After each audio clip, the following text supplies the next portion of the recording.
Mungkin dari yang terakhir ya, Pak Hotman. Celebrate itu nama alat, Pak, untuk kepentingan mobile forensik. Jadi istilah di celebrate itu tidak tepat itu ya. Beberapa pertanyaan mungkin yang coba saya cermati. Pertama kepada penanya dari KPU. Jadi tadi yang saya sampaikan itu memang sumber datanya itu adalah dari file yang disampaikan kepada partai ya. Nah, kami mencoba untuk melakukan query, melakukan pengecekan ya. Memang tidak melakukan apa yang disebut dengan pengecekan berjenjang. Jadi dalam di dalam prinsip kami karena sudah terdigitalisasi semua mekanisme, seharusnya hal-hal semacam itu tidak lagi terjadi ya. Jadi berkaitan dengan DPT tadi ya. Jadi kami mencoba melakukan analisis itu berdasarkan file yang disampaikan kepada partai, kemudian kita coba lakukan searching, filtering berkaitan dengan beberapa field ya, dan kemudian ketemulah angka seperti itu. Jadi memang tidak melakukan verifikasi secara faktual ya. Kemudian yang terkait dengan, sekali lagi mungkin kembali ke Pak Hotman ya, jadi yang saya sampaikan itu adalah pola pikirnya Pak, pola pikir digital forensik ya. Jadi kami tadi dalam paparan ini tidak menyatakan bahwa kami melakukan aktivitas digital forensik. Karena memang kalau digital forensik secara resmi itu harus ada request, harus ada banyak prosedural ya. Nah yang kita lakukan itu adalah berdasarkan data dan fakta yang ada ya. Kami tadi menampilkan source code. Dari mana source code itu? Dari yang terpublikasi sebenarnya. Siapapun bisa sebenarnya, karena itu bisa didapatkan secara langsung di dalam publik ya. Orang-orang IT saya kira mengerti betul apa yang disebut dengan web scraping, apa yang disebut dengan JSON ya, itu hal yang sudah biasa dilakukan. Jadi secara prinsip kita tidak melakukan digital forensik ya. Dan kalau berkaitan dengan kompetensi, alhamdulillah saya sudah hampir 20 tahun bergelut dalam dunia digital forensik, punya S2 digital forensik, S3 pun juga digital forensik. Kalau untuk masalah sertifikasi dulu pernah mengikuti beberapa sertifikasi. Terima kasih.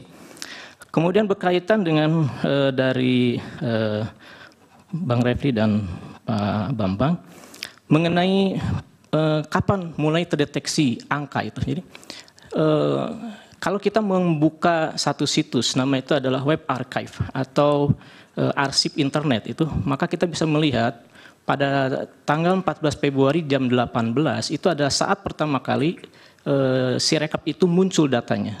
Jadi dalam WIB itu kurang lebih sekitar jam 18.30. Nah, angka yang muncul itu sudah di angka 57, kalau tidak salah ya, 20 sekian untuk 01, 57 untuk 02, kemudian 03 pun ada angka itu ya. Nah, angka ini tidak banyak berubah.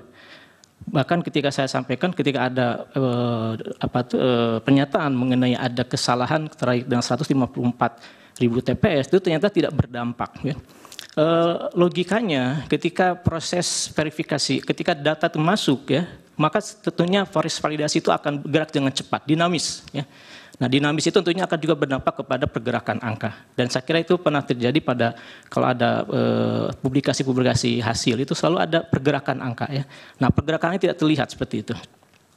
Kemudian kenapa yang muncul di Sirekap dengan yang berjenjang ini sama ya. Justru itulah yang menjadi pertanyaan, kenapa yang sama ya. Jadi ketika ada permasalahan di Sirekap kemudian dikonfirmasi dengan berjenjang, ternyata kok sama gitu ya. Nah, itu justru yang harusnya nanti menjadi kewenangan dari mungkin majelis atau siapapun memerintahkan untuk kepentingan audit untuk memeriksa betul kenapa kok bisa seperti ini gitu.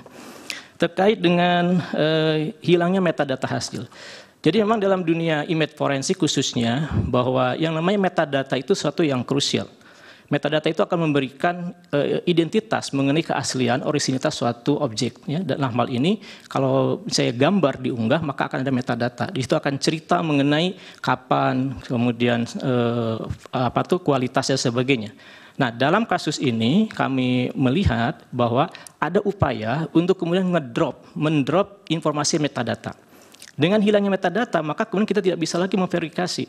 Kalau dari sisi aspek hukum forensik, ketika suatu data metadata sudah hilang, kita tidak bisa lagi mengatakan itu sebagai asli, ya, otentis. Ya, kenapa? Karena sudah hilang hal-hal yang menjadi alat ukur mengenai autentikasinya, originalitasnya, gitu.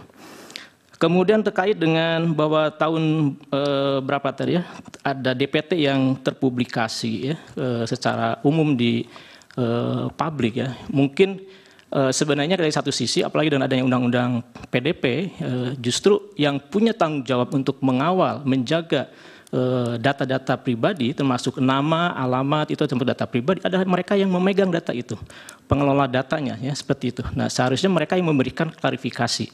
Jadi ketika tidak ada klarifikasi, tentunya itu menjadi suatu pertanyaan, kenapa tidak diklarifikasi, gitu.